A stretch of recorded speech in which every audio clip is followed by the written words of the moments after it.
your trip in advance. That's important for a number of reasons. One, so that you know where you're going to be going, you know how long it's going to take, you know if the sites that you want to go to are available.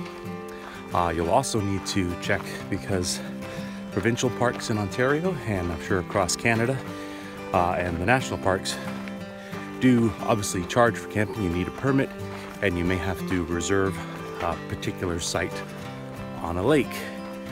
When you are planning your trip, if it's a backpacking trip, be aware of how far you can walk in a day. You may be easily able to walk 3 or 4 kilometers along flat ground, but if you're going to be going up and down some really steep hills, that's going to slow you down. The same for when you're canoeing. Be aware of how far you can paddle in a day. Now, if you're paddling on a nice calm lake, you should be able to make really good time.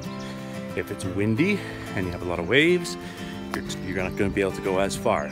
Same as if you're in a windy river with lots of little things you've got to cross, beaver dams or whatever. It's going to take you longer. So it's very, very important to take that into account when you're planning your trip.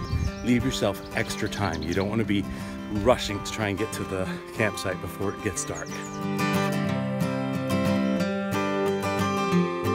When you're going to be going backcountry camping and you're packing, you should use a checklist. Now, this will ensure that you don't forget something, which is quite easy to do.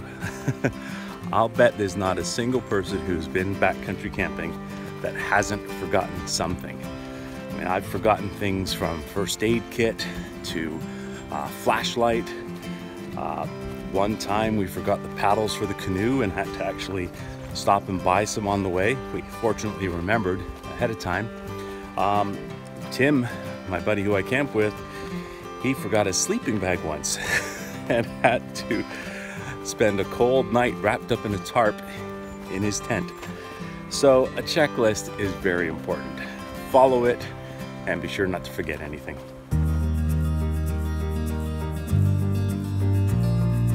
Packing properly will ensure that you have an enjoyable time on your backcountry camping trip. You want to pack really only the things that are necessary, only the things that you're going to need. You definitely don't want to overpack. Now, I'll bet every backpacker has packed too much at some point or another. I know my first time backpacking, I packed way too much, and you'll learn the hard way, I guess. But by packing only what's necessary, it's going to be lighter if you're backpacking. Even if you're traveling by canoe, where you can actually pack more in the canoe, you'll still want to be careful about how much you pack, because if you have to portage, you're going to have to carry that stuff. Also, pack efficiently so that you're putting as much stuff in as few bags as possible. It's great if you can fit it all in one backpack. If not, limit the number of bags, because again, even if you're canoeing and you've got a portage, you only have a certain number of hands, and even though you might be able to carry it, you might physically not be able to hold it all. So you're gonna have to make multiple trips when doing a portage. So pack properly. Be prepared for all kinds of weather. You might start with a beautiful sunny day like today, but you never know if it's going to change. Even if you look at the weather forecast and it says it's going to be sunny the whole time, there's a chance it could change. We've been out camping many times and got caught in thunderstorms or had clouds roll in and then have solid rain for a full day or more. So you've got to be prepared. You don't want to be out there with nothing to keep you dry if it's raining. You don't want to be out there and have it be too cold and have nothing to keep you warm. So prepare for all kinds of weather. Also, be prepared for bugs. It may be a little bit more predictable than the weather, but still, if you're not prepared for the bugs, it's going to make things very miserable. Carry a map. It's important to know where you are and where you're going. Not only so you don't get lost, but also so you can keep track of where you are and gauge your time and make sure you're on track. Even if you're just out hiking for the day, get one of the maps.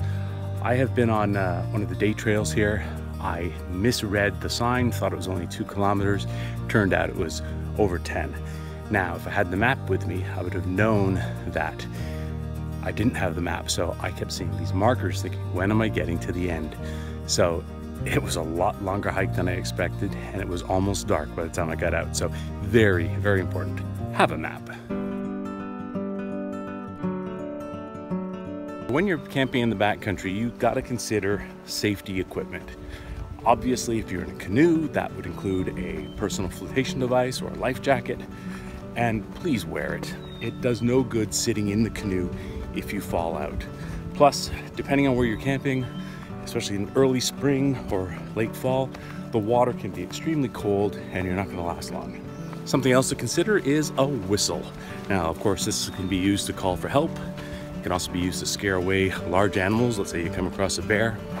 A compass is useful to have. A lot of these whistles actually have a compass built in. I would also consider bringing an emergency poncho in case it rains, or an emergency blanket. If you end up with a really cold night, you might need some extra warmth. Be prepared for the unexpected. There's a lot of things that can happen out in the backcountry that you don't expect.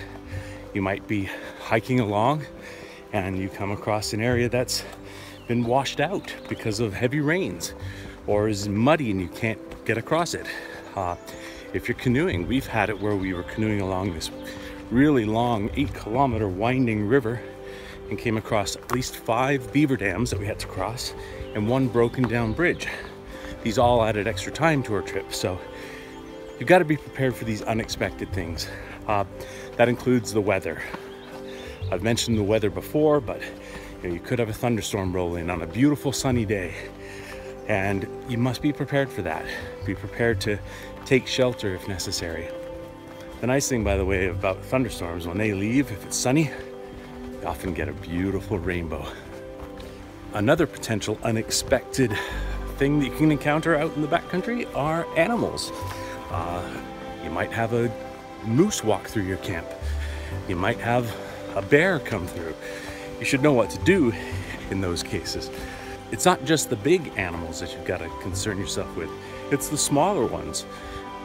Squirrels, chipmunks, birds, raccoons, anything that can get into your food. If you leave it out, it's going to. Sometimes it's your gear that breaks. I've had straps break on backpacks. Tim's had air mattresses pop because it's been really cold. We even had the seat in the canoe break once. So a lot of things can happen, and you've got to at least be able to deal with it.